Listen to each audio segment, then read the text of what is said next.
안녕하십니까. 평택 가로수길 센터룸 TV입니다. 오늘 주제는 분양상가 그것이 하고 싶다입니다.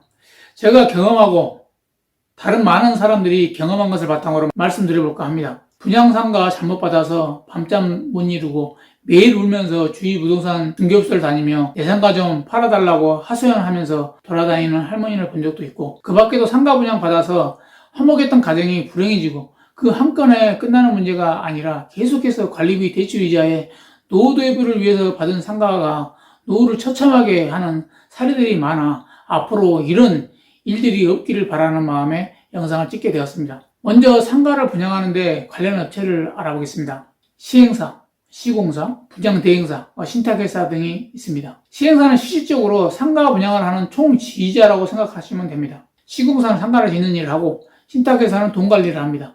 그리고 분양대행사는 분양을 합니다. 그럼 분양가 책정은 어떻게 할까요? 계산 방식이 있을까요? 물론 이론상 있습니다.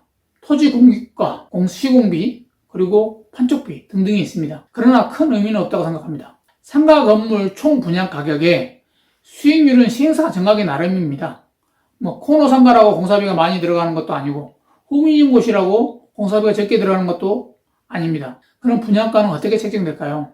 인기가 많은 입지에 있는 곳은 분양가가 높고 인기가 없는 곳은 분양가가 낮습니다. 어떻게 하냐고요?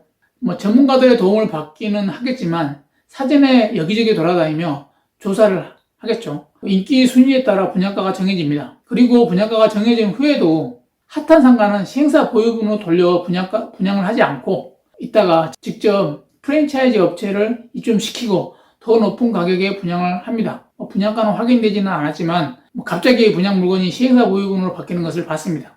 그리고 상가를 2개, 3개씩 한꺼번에 받는 사람에게는 좋은 위치의 상가를 먼저 줍니다. 생각 전에 인기 많은 곳은 시행사 보유분으로 돌려 나중에 분위기 좋은 틈을 타 분양 대행사에서 몇 개씩 피를 받고 분양받는 걸 직접 받고 내가 주기도 했습니다. 그러니까 상가는 아파트처럼 자기 브랜드를 넣지 않고 분양하는 곳이 많지 않기 때문에 이미지를 중요하게 생각하지 않는 것 같습니다. 그러므로 시행사와 분양회사는 최대한 이익을 내기 위해 수단과 방법을 가리지 않습니다. 그럼 분양대행사 직원들이 어떻게 고객을 설득할까요? 설득? 꼬시기?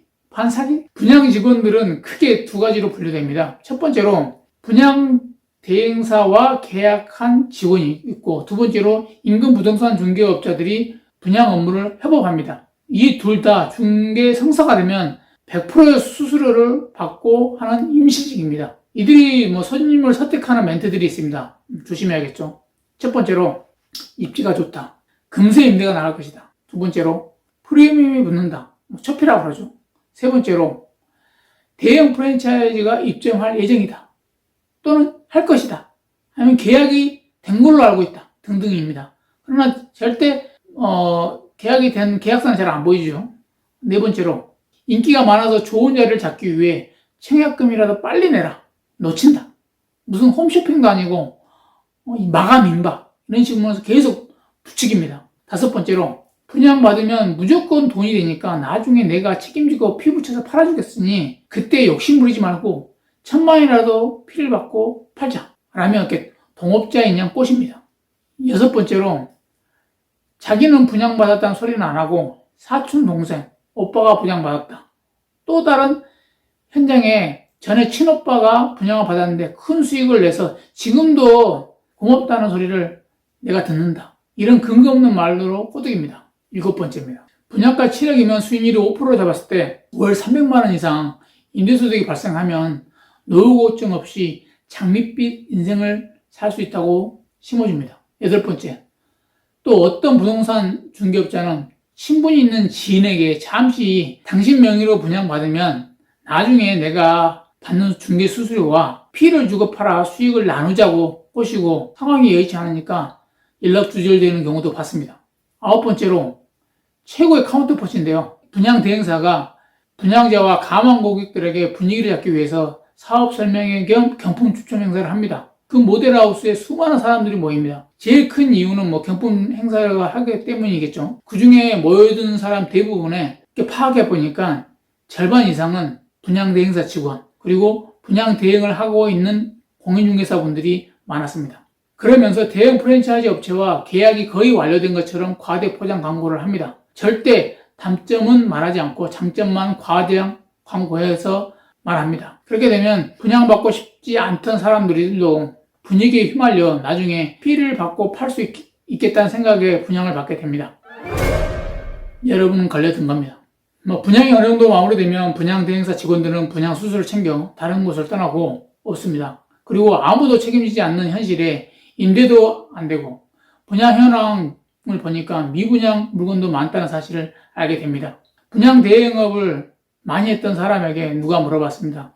이렇게 높은 분양가에 분양을 하는데 분양이 되냐? 잘 된답니다. 왜? 정년을 몇 년 안 남긴 넥타이 부대 아저씨, 그리고 상가에 대해서 막연히 편하게 임대료를 꼬박꼬박 받을 수 있다는 환상에 있는 돈 많은 할머니, 할아버지들이 체면까지 들면 내가 대기업 임원인데, 부장인데, 나가 어디에 집이 몇 채인데 이러면서 2개, 3개씩 받아간다고 합니다. 상가 건물이 완공되고 입점 예정이라던 대형 프랜차이즈 업체는 들어오지 않고 임대 문의도 없는 현실에 봉착해서 아차 싶어서 분양 직원에게 연락하니까 연락도 안 되고 법적으로 고소하겠다 하니 해봐야 선수들에게 당한 이상 방법도 없다는 것을 압니다. 그리고 10억에 가까운 돈, 한평생 모은 돈을 한 방에 날아갔다는 사실에 밤잠을 못 자고 뜬눈으로 맨날 며칠을 보냅니다. 그 중에는 아직도 잘 될 것이기 때문에 기다려보자 환상을 가진 분들도 계십니다.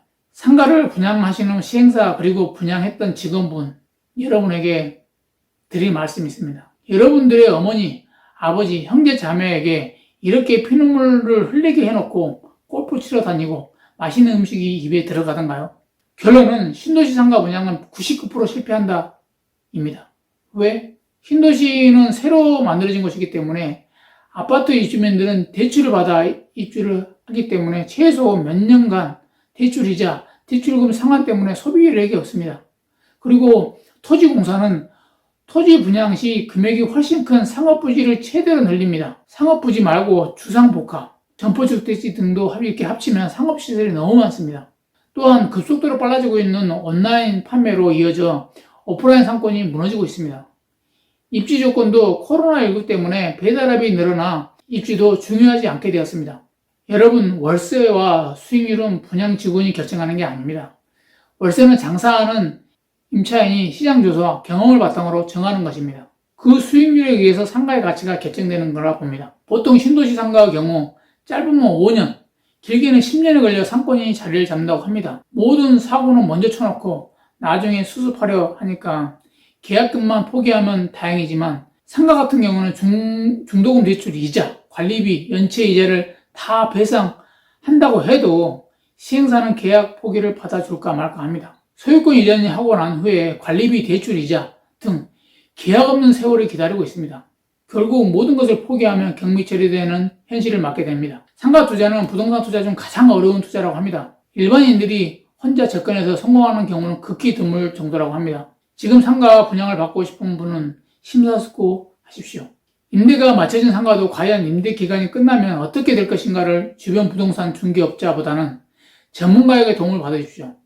상담료가 아깝나요? 그러면 절대 상가 투자하지 않는 게 경험자로서 드리고 싶은 심정입니다. 더 무서운 2차 피해가 있습니다. 바닥에서 지하로 떨어지는 경우인데요. 분양받은 상가가 임대가 나갈 가능성이 없으니까 관리비, 대출 이자라도 벌기 위해 직접 내가 가게에서 장사를 합니다. 분양받기 전에는 장사할 생각이 전혀 없다가 장사를 하겠다고 또 대출 받아서 시설 투자를 하고 아르바이트를 쓰고 해서 장사를 시작합니다.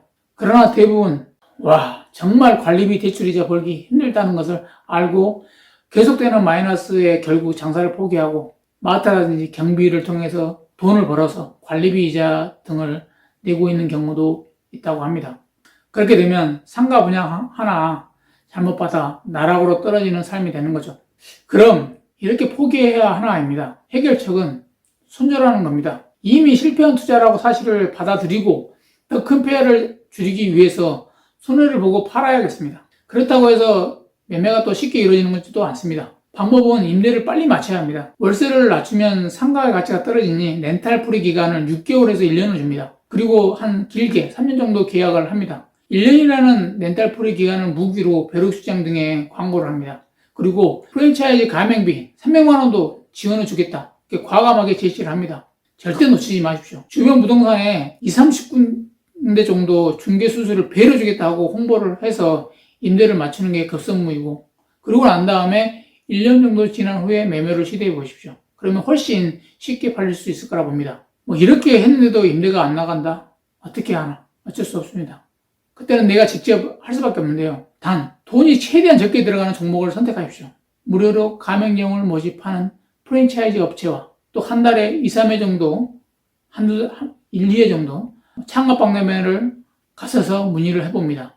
요즘에는 프랜차이즈 업도 잘 안 되기 때문에 무료로 가맹점을 모집하기도 합니다. 또 배달업을 주로 하는 업종을 찾아다니며 유치하는 것도 상권 형성이 되지 않는 것은 한 방법이라 생각이 됩니다. 참 안타까운 현실입니다. 상가를 분양받고 싶습니까? 상가 분양은 전문가 영역이지 개인이 접근하는 것은 무리입니다. 상가 분양 회사만 이익을 다 챙겨가고 피해는 고스란히 수분양자의 몫이 됩니다. 분양회사에 부탁드리고 싶은 말이 있습니다.